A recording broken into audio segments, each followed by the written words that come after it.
Olá, alunos do oitavo ano, certo? Estamos aqui para mais uma aula de geografia, dando continuidade, ao assunto, o continente americano que nós estamos estudando. E hoje nós vamos falar sobre o clima, certo? Então, vimos nas aulas passadas, relevo, hidrografia. Hoje vamos estudar sobre o clima, do continente americano, tá bom? Então, convido vocês a abrirem aí a livro de vocês na página 86, certo?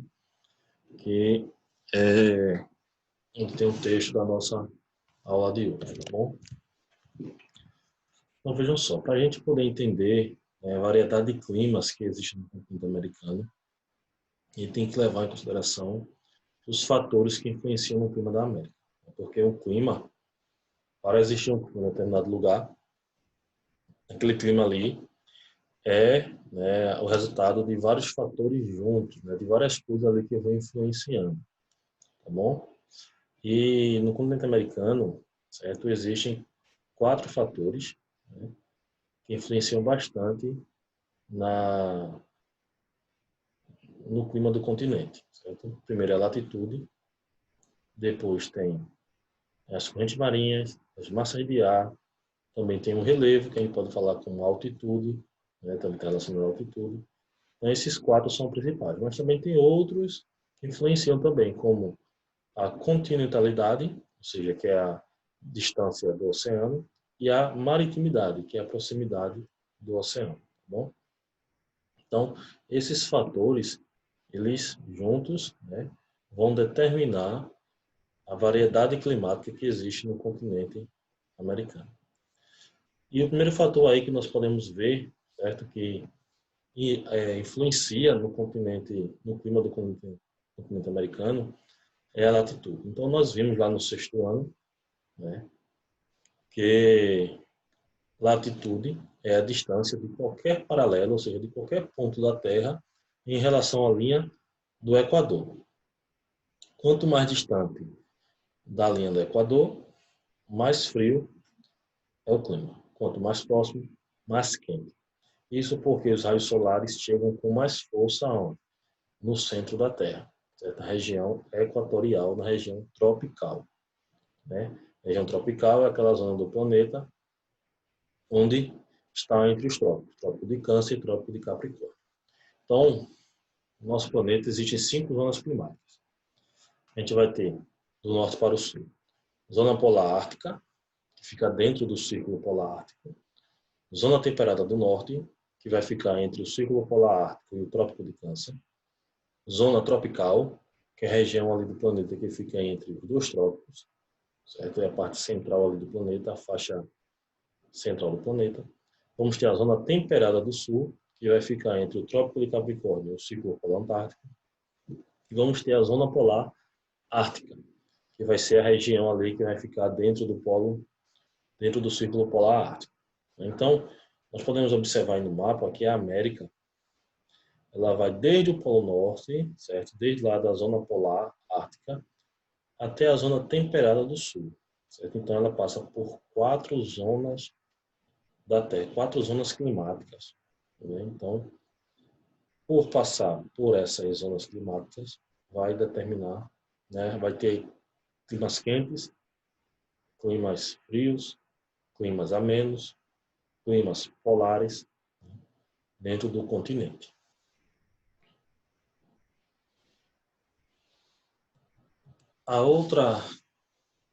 O outro fator que influencia no clima, são o que? As correntes marinhas.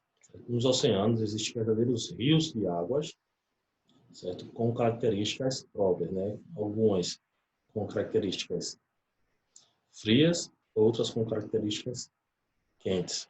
Então, esses rios que correm, dentro dos oceanos, se você assistiu Procurando Nemo, você já prestou atenção que, quando o pai dele está à procura dele, eles entram, numa correnteza de água junto com as tartarugas.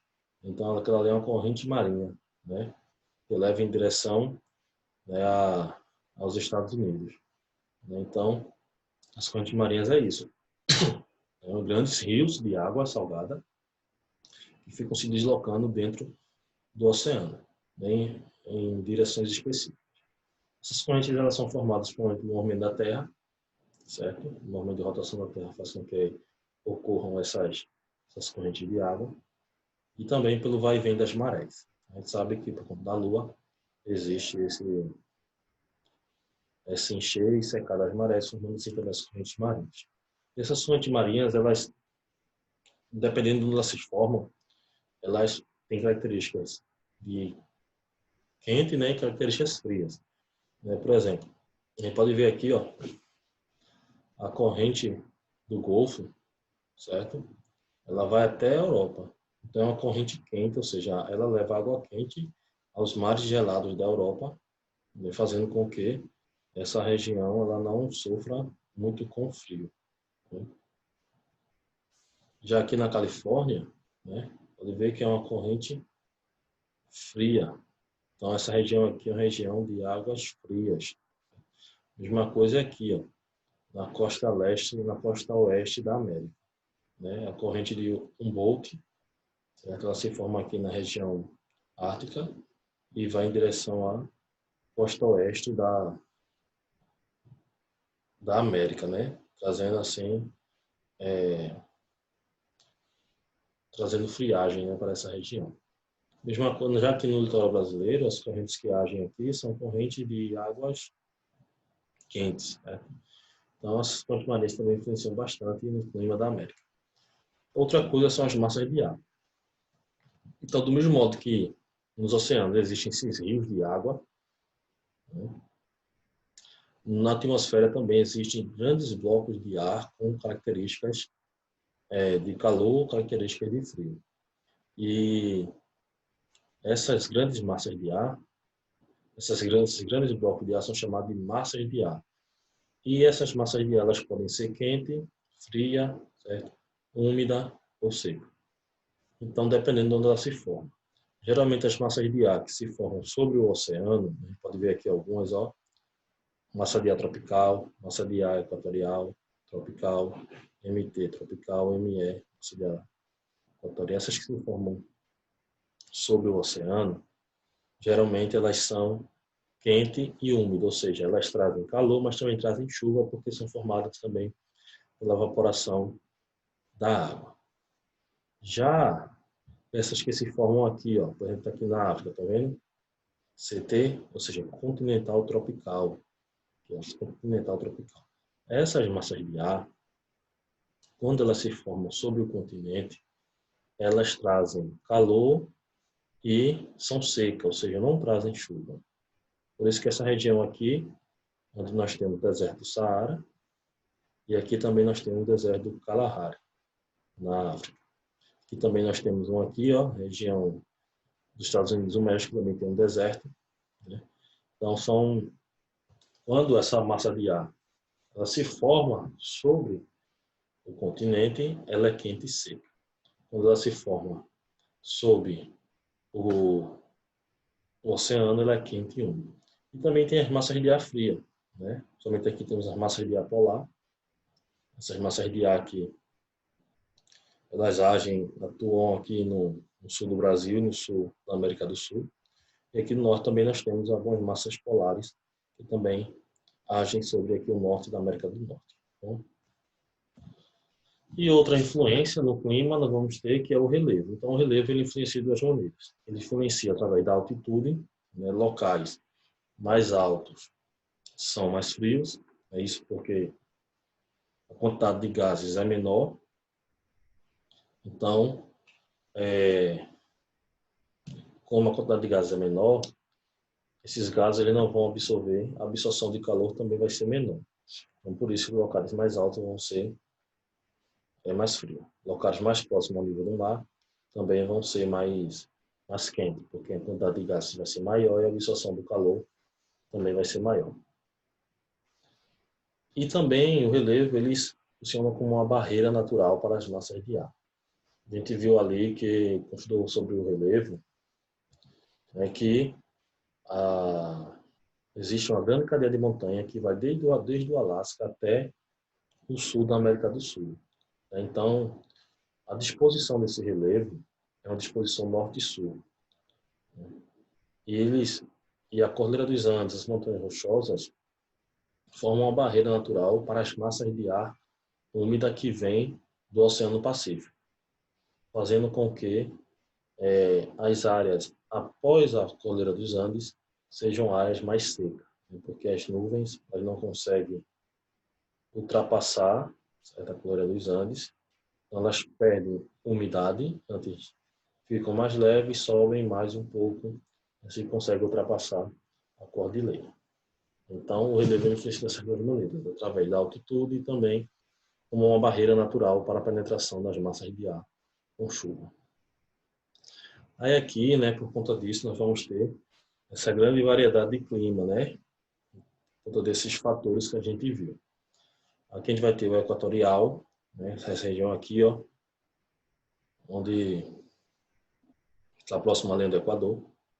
Tropical, certo? Aqui no Brasil nós vamos ter o tropical continental e o tropical litorâneo.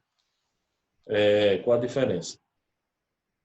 O tropical continental está mais no interior, mais distante do oceano. O tropical litorâneo mais próximo do litoral. O tropical continental vai ser quente e seco. O tropical litorâneo vai ser quente e úmido por conta da proximidade do oceano.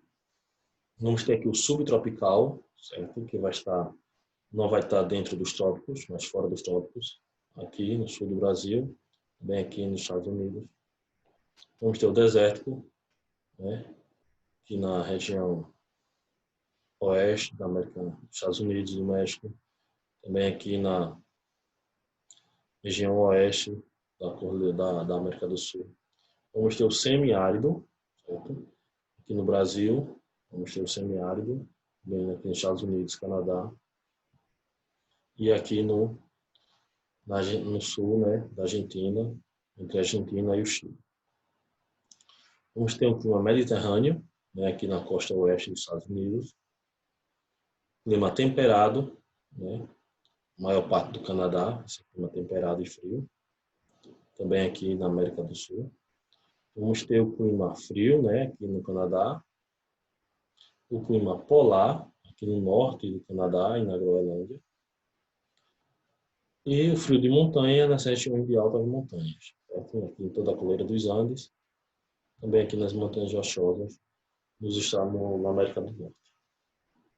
Tá bom? Então, esses são os tipos climáticos e os fatores que influenciam nessa grande variedade de clima. Na próxima aula, a gente vai ver sobre a vegetação e também a gente vai ver que no continente americano existe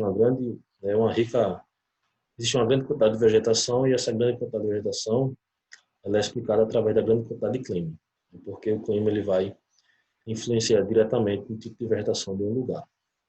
Aqui tem atividade onde vocês vão poder fazer, né, através da aula e também através da leitura no livro, da página 86 em diante, tá bom?